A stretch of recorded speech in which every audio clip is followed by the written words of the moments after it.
Resuming debate, the honour for Flamborough-Glanbrook.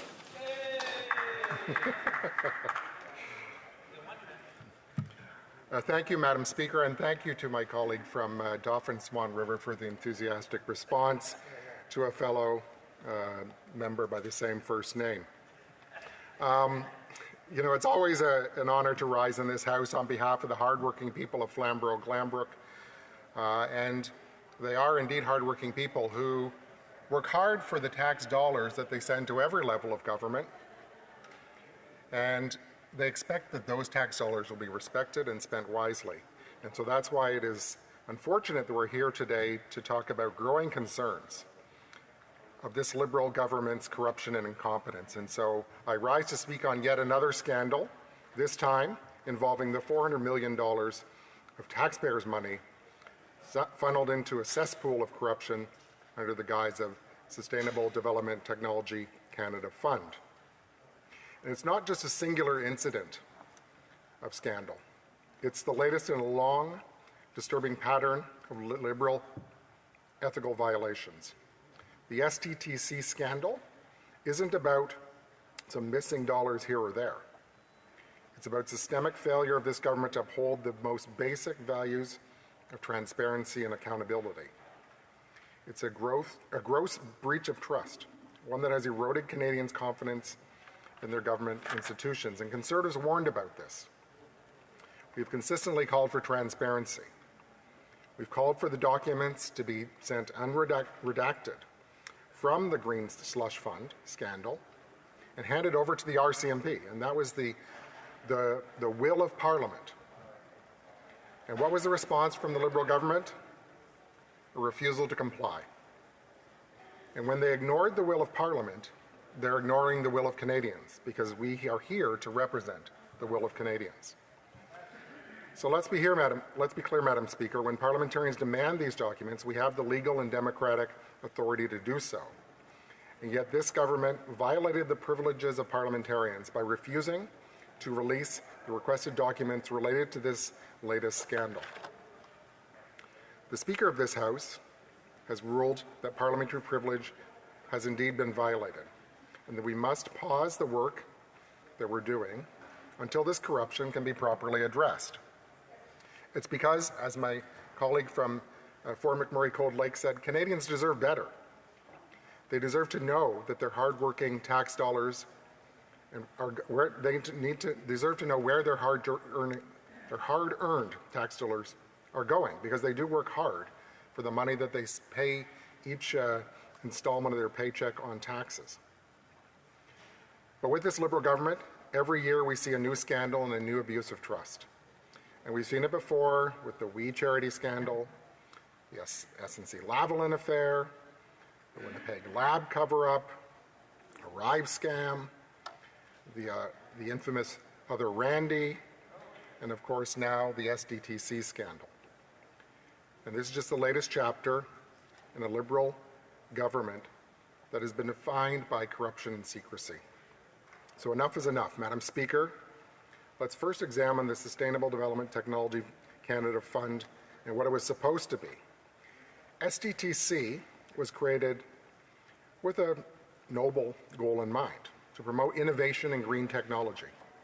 And the fund was supposed to support small and medium-sized businesses, foster collaborations among sectors, enable the development of cutting-edge sustainable technologies that would benefit Canadians.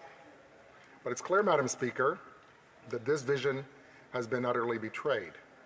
Instead of serving as a driver for innovation and progress, the SDC fund has been turned into a Liberal slush fund, a vehicle for funneling millions of taxpayer dollars to the pockets of insiders and Liberal-connected businesses. Instead of supporting Canadians, it has supported the Liberal Party's friends and allies. The Auditor General investigation found that there were 186 cases of conflict of interest involving some $400 million paid out. That's $400 million. That's a lot of money. That's money that could have been spent helping small businesses that are struggling. That's money that could have been spent, for example, purchasing over 400 MRI machines. That's money that could have been spent on proper equipment for our military so they don't have to buy their own helmets. Or as we recently saw, the $34 million spent on sleeping bags that didn't work in Canadian winters, that didn't work when it was less than 5 degrees Celsius, which of course is a good portion of the time in parts of Canada. And so imagine that. We get about 10 times the number of proper sleeping bags for our military with the amount of money that has been funneled to Liberal friends. And what kind of oversight was allowed to happen? Madam Speaker, there was no oversight. The Auditor General made that clear. The blame for this scandal falls with the Minister of Science, of Innovation, Science and Industry. He quote, did not sufficiently monitor, according to the Auditor General, the contracts that were being handed out to the Liberal insiders. And I would suggest that this wasn't an accident, and that there wasn't oversight. There was negligence. Negligence at the highest levels of government and a misuse of public funds. And the Auditor General's investigation revealed that an astounding 186 conflicts of interest existed. So that's 186 instances where taxpayer money could have gone to real innovation, to families struggling with the cost of living, to helping businesses stay afloat, but was instead funneled to companies with ties to senior Liberal officials. What kind of government allows this? How can Canadians trust this government when they behave like this? And so the SDTC fund overall was $1 billion in federal funding. And yet $400 million of that was funneled into ineligible projects. These are projects that by all measures should never have received a single dollar of public funding.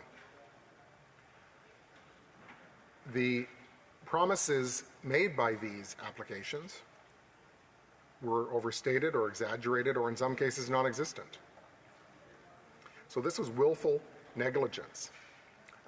These insiders had projects rubber stamped, knowing full well that they didn't meet the criteria, and a blind eye was turned so that the gravy train could keep flowing. And Canadians deserve answers on this. The people of Flamborough-Glanbrook who send their hard-earned tax dollars here want to know where that money went. But what did this government do when we, as their elected representatives, demanded transparency? They violated parliamentary privilege by refusing to hand over critical documents related to this scandal. The Speaker made it clear that Parliament has the right, actually the duty, to demand these documents, unredacted, to the RCMP, as was the motion of this Parliament. And we're here to hold the government accountable to ensure that taxpayer dollars are spent responsibly and in the best interest of Canadians. And I'm here specifically on behalf of the people of Flamborough-Glanbrook to watch over their taxpayer dollars. And, you know, the Liberals have thumbed their nose at Parliament and at the Speaker and at the Canadian people. And their excuse is that they claim that handing over these documents would blur the line between Parliament and the judiciary.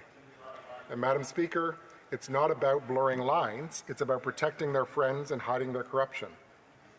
It's about a government that is so entrenched in scandal, so determined to shield its insiders, that it's willing to trample on the very principles of transparency that underpin our democracy. And so, Madam Speaker, as we stand here discussing yet another glaring example of Liberal mismanagement, it's impossible not to draw comparisons to perhaps another scandal that took place, which was mentioned by one of my colleagues earlier this week in debate, and that was the ad scam scandal. And we know at that time, this was a scandal where Liberal government had used public funds for private gain. And when we think about that, that was in the early 2000s, and that involved $40 million of public dollars that were funneled through advertising agencies for work that was never done or grossly overpaid. So that's $40 million, which is no small sum. I have a point of order. The Honourable Parliamentary Secretary, the Government House Leader. Yes, Madam Speaker, on a point of order, I'm anticipating that there might be a quorum calling. Can the Speaker indicate how many Conservatives have to actually be in the chamber, if in fact they have to be in the chamber as a part of the quorum call itself? I'm sorry. So, c'est 22. Je pense que c'est 20. C'est combien? There has to be at least 20 members of Parliament in the chamber in order to call quorum. The honourable member for Calgary Midnapore also has a point of order. Madam Speaker.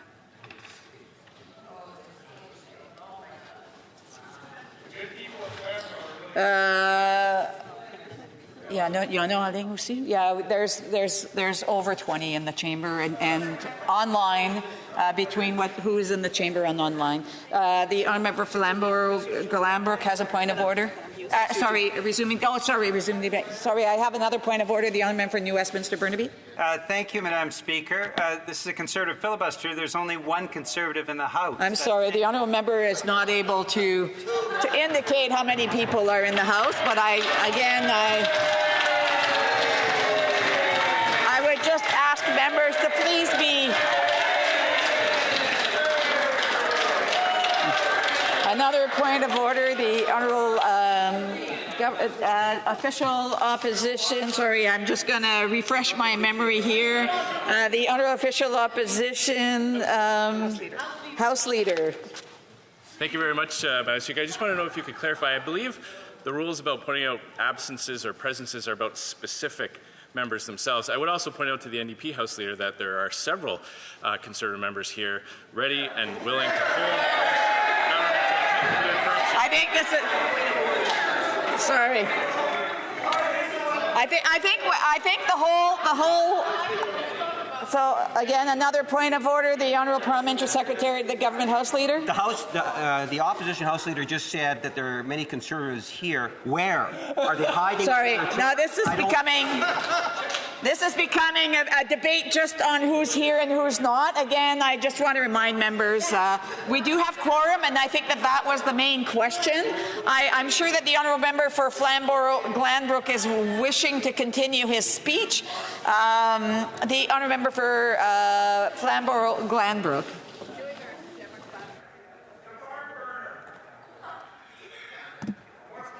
Thank you. So, you know, the $40 million in ad scam was certainly no small sum, but that's 1/10 the amount of money we're talking about with this current scandal. And, you know, when we look at the current scandal, we've got a government that's refusing to turn over the documents, as is the will of Parliament, to the RCMP. Back then, with ad scam, it was a scandal that actually brought down the government. There was the Gomery Commission, which was set up to investigate. It didn't just question lower-level bureaucrats or party functionaries. It questioned high-profile individuals, the very heart of the Liberal government of that time, to explain their roles in the misuse of public money.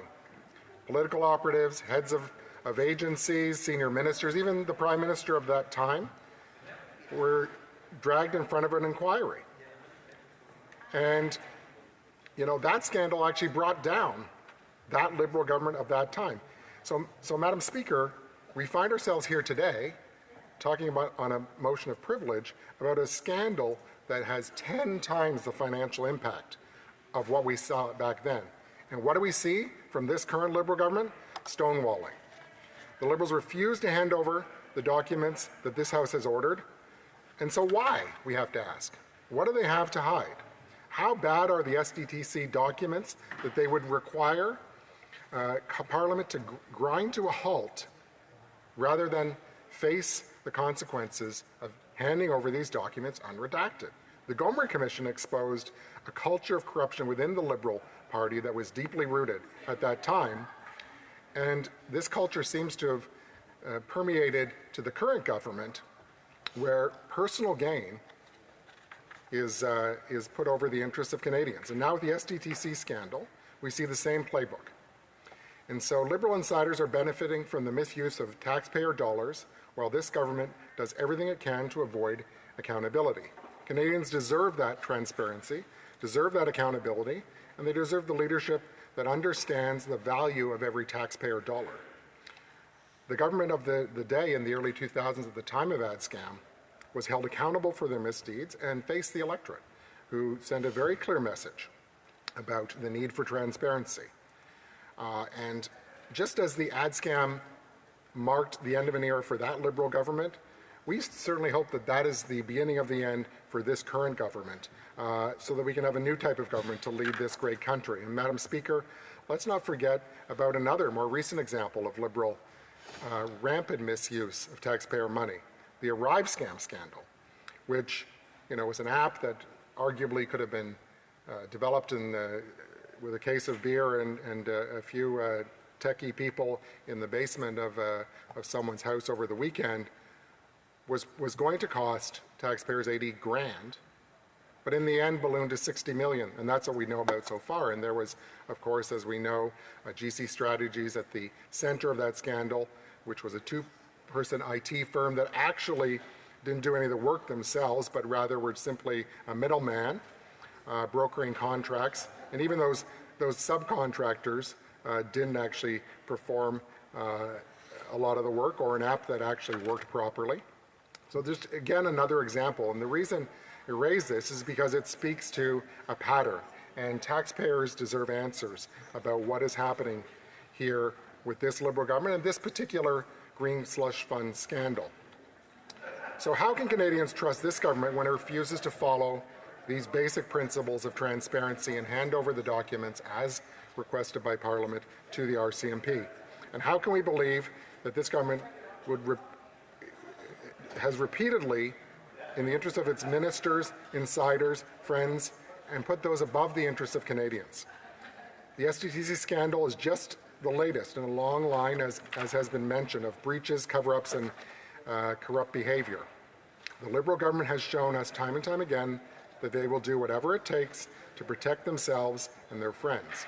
And we saw that in terms of proroguing Parliament, back with the We Charity scandal, but also refusing to release documents, as we saw with the Winnipeg Lab scandal, and other cover-ups that we've seen. And so there is a very clear pattern. And so this government chooses secrecy over transparency, corruption over accountability, greed over public good. And so let me be clear, Madam Speaker, the cost of this corruption isn't just the billions of dollars in mismanagement funds, it's actually an erosion of public trust. The Canadians are struggling right now, and they're seeing $400 million going to line the pockets of Liberal insiders, while small businesses are fighting to stay open, while mortgage holders are renewing their mortgages and facing a whopping increase in their mortgage payments, why seniors are going to the grocery store, and we've seen a 36% increase in grocery prices in Canada ahead of what we've seen in the US, so grocery inflation is worse here. All of these things are happening, and our communities are struggling with money that's wasted, with the carbon tax, and what do we see from the Liberal government is we see hard-earned tax dollars wasted, but going to the pockets of Liberal insiders. And so the government has focused on protecting its friends rather than helping Canadians, and Canadians see this. And so, Madam Speaker, every dollar of that misused money by this government, every dollar funneled to the friends and insiders, is a dollar that could have went to that family to help put food on the table. It could have went to the small businesses struggling. It could have went to communities that are struggling with various issues. It's a dollar that could have gone to defending our North, but instead it's gone to the pockets of Liberal insiders. So Canadians have had enough, and they're tired of the excuses, they're tired of the corruption, they're tired of a government that refuses to be held accountable. The Conservative Party is committed to restoring that accountability, and we believe taxpayers' money should be respected and should be spent responsibly on projects that actually benefit Canadians and not enriching the pockets of insiders. The taxpayer dollars need to be monitored properly and conflicts of interest eliminated. And we've seen, again, the Auditor General comment on the 186 cases of conflict of interest. Safeguards need to be put in place. And so, Madam Speaker, it's time for a change. Only a Conservative government will make the change necessary to restore accountability and put Canadians first ensuring that taxpayer dollars are respected and spent on projects that are actually making a difference. We will fight for that transparency, we will fight for that accountability, and that's why we are asking that the will of Parliament be respected and that the documents be turned over unredacted to the RCMP. And before I close, I would like to move, seconded by the Honourable Member for Regina Capel, that the amendment be amended by adding, after proposed subparagraph A, II, the following. II-1, the Privacy Commissioner of Canada, who respected the order of the House and deposited unredacted documents. II-2, Paul McKinnon, the former Deputy Secretary of the Cabinet Governance, who was briefed by the Privy Council Office in the context of the Winnipeg Lab documents that, quote, in the event that parliamentarians press for the release of confidential information, the appropriate minister or ministers should take responsibility for the decision to provide or to withhold the information, unquote, and who, in turn, advise the government House leader that, quote, consistent with the principles of responsible government, the ultimate accountability for deciding what information to withhold from or release to parliamentarians resides with the responsible minister, unquote. Thank you, Madam Speaker. Thank you.